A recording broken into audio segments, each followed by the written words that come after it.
Hi, this is Heidi Gaiman from ilovemyshepherd.com with another Mental Health Monday. Today we're going to talk about the spectrum of emotion that we know of as happiness. This great evasive thing in our culture. And so I want to touch on the topics of happiness, words like joy, and contentment and peace. You can tell right away how, again, these spectrums of emotion that we're talking about aren't like really distinguished as set apart from subjects of fear or of anger or all those different places and spaces that we talked about in this emotion series in Mental Health Mondays. And so happiness, I think, I save for last because it's so complex. It's super complex.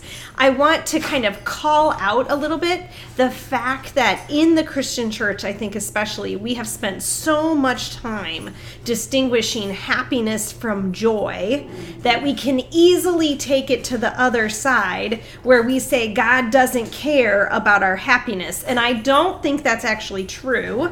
When we read the Bible, my dogs are being noisy. Doggies, you are not making me happy right now. Doggies. They, of course, get loud every time I get on something to do video work and all the audio work. So anyway, so I think that's an issue that we have. Happiness isn't as important as salvation, say. Definitely not as important. But at the same time, I don't want to go around telling believers or unbelievers that God does not care about our happiness. Joy is certainly something different, but at the end of the day, we have to remember that these are English words. These are words, right? And even when we read the Bible in its original Greek and Hebrew, those words also are symbolic meanings of ideas that we create, that God creates. And so we have to be careful when we really want black and white, where God leaves a little bit of the spectrum, like we talk about in this emotions series. Not that God is a gray God. He has law and gospel. He has right and wrong. He has truth and untruth. But at the same time, he's always combining truth and grace. And that tells us that things don't, just line up perfectly in our little ideas of what we think about these little words like happiness, contentment. In the same way, I think we do the same thing with contentment in the Christian church, where we make so much of it that we think that is the be-all, end-all of the Christian walk in faith, when salvation is. And when we read the letters to Paul, particularly in the New Testament, contentment, while important, and Paul talks about being content in any and all situations, that certainly isn't the end of the line for him. He's still suffering. He's still walking the Christian walk. And it doesn't in any way sound like contentment is like a stationary thing we obtain, yay, and then we're good to go. Instead, it's something we're constantly working on. So, point number 1. Emotions will be something we're constantly working on. And that is true for every spectrum, but I think especially true for this idea of happiness.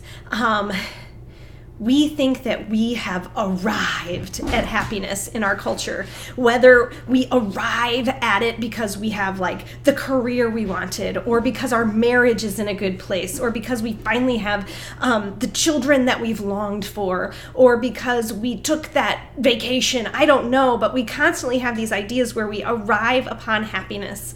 And I was reading in a totally secular book, which I thought was super interesting, something that stuck out to me, and I think it's so true. This is the Book of Human Emotions, again, a secular book. But it says on page 137, the idea that happiness can be generated and controlled is relatively new. From the old Scandinavian root hap, chance, luck, or success, before the 18th century, the word happiness most often described feeling that God's grace was shining upon you.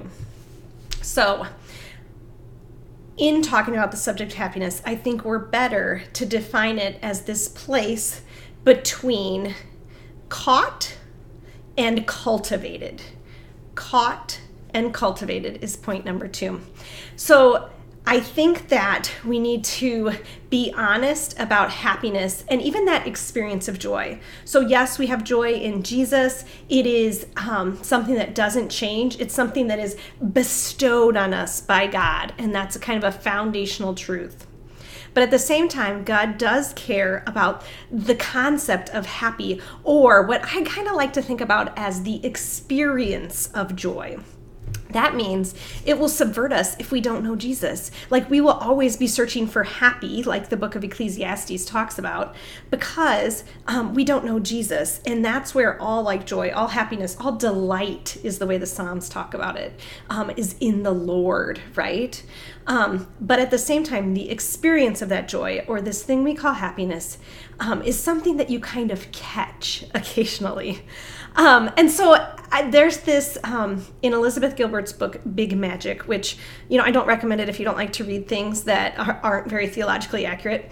But she has this concept that creativity is also caught. That it kind of alights around you in life.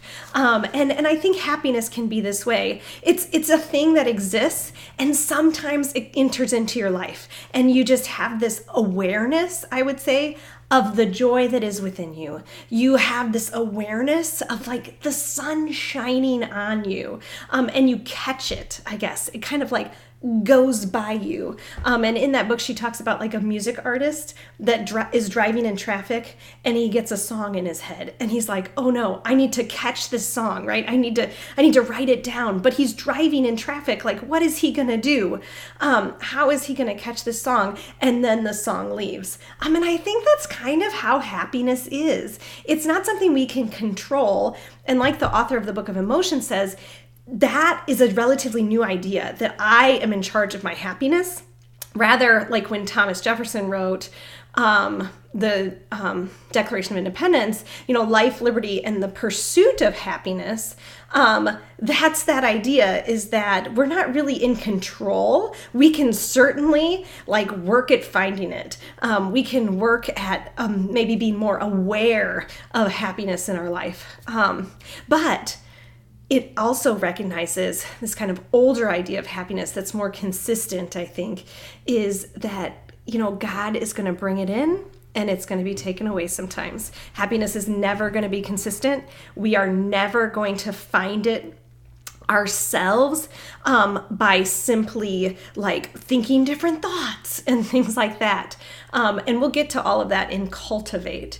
But let's just set for a second and recognize that, there is that component of happiness that is caught, that comes occasionally. And occasionally it's in our life, and then other times it will avoid us. and there's a beauty in God's work in our lives when there is not happiness to be found. Certainly that's maybe more uncomfortable for us, but it has its own value. So let's not say that God doesn't care about it, but rather it's kind of like Job says, the Lord giveth and the Lord taketh away, blessed be the name of the Lord.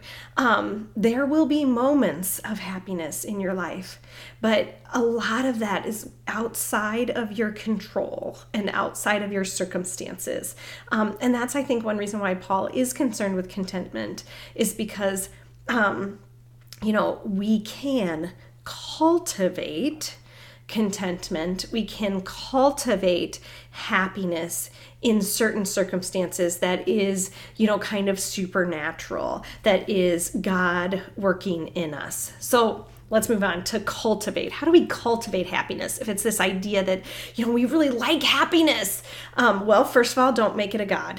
That's what our culture does. We want happiness and we just want to be happy all the time. And it's like happy, happy, happy.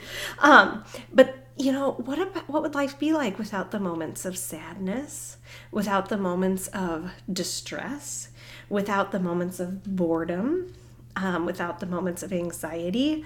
Of course, we don't want to slide into the go ahead, be sinful. That's going to be, the fullest aspects of life is when we just run into sin. No, we're not going to do that. But at the same time, happiness surely is not our God. God is our God. However, since God cares about happiness and whether we are happy, he gives us things to cultivate happiness, which I think is really more cultivating, like I said, that awareness of joy inside of us. What is that outside, that inside coming out rather than the outside world impacting us? So that's kind of the catch. And then the cultivate is inside out. Catch is kind of outside in. So, like, how about we stay grounded, right? We're going to have a more awareness of happiness when we're grounded in what's important to us. We're going to be able to see it better when we're reading the Bible, when we're with friends who also have the same philosophies and beliefs and stuff as us, because they're going to be able to point and say, hey, look at that. We need other people's awareness to help us cultivate our own awareness. It's one reason we read books and stuff. So curiosity that God gives us also cultivates, asking questions cultivates happiness because we're able to see from another perspective. We're able to be more aware of where God is at in the situation. Oh, I wonder how he's working today. Where are we going today, Jesus? That whole idea. And then we also, we cultivate happiness relationally. We cultivate happiness in being centered in God and being grounded in God's word. And then we also cultivate happiness when we rejoice in God. And this is something back to Job and back to Paul, where we won't always feel it. Emotions, ironically, also don't always have to be felt. Sometimes they can be an active thing in our life that is cultivated by our own stance, and again, we don't always control our situations, right? And we don't always control our emotions. We won't always feel happy, but in rejoicing, like in doing the action, sometimes the awareness of the joy, rejoicing, remember the joy, right? Rejoice, helps us to cultivate that sense, that feeling of happiness. So I hope that's kind of helpful today. That's like just my basic rundown of kind of happiness, joy, and contentment. First, I just wanted to remind you to, get back into God's word and read what he says about happiness and joy and contentment rather than, the world just kind of throwing out Bible verses or our own kind of theology, I guess, of what God thinks of happiness and joy and those things. And then also, living in the paradox. And I'm not going to get too into this because we're going to do paradox in mental health all through the month of April, but we do live in this paradox of both restlessness and contentment. Restlessness and then happiness or joy in the Lord. And paradox means we live in both of those things at the same time. And there's a tension to that really impacts our mental health. But the more I learn about mental health, the more I understand that like paradox and the way that God has asked us to walk through life, living in the now and not yet, really impacts our vantage point of the world around us and our internal like mental well-being. So we'll talk about that all through the month of April. Next Monday's Mental Health Monday will be a Q&A of emotions, and we'll also talk about cultural words that we don't have in English to help define some emotions for us that might be really useful. So I'll have a post at ilovemyshepherd.com, or you can send me your questions. I'll have a post at the I Love My Shepherd Facebook page and I Love My Shepherd Instagram and Snapchat in order for you to submit questions so that we can address them in next week's last emotion-based Mental Health Monday. So if you loved our emotions, send up a thumbs up, send up a heart, send up whatever, if they've been helpful for you. And then also feel free to leave some questions in the show notes or the comments, on Facebook or the Instagram TV post to give me some of your questions for next week about any emotion question. And then next month, like I said, in April, we're going to talk about paradox and mental health.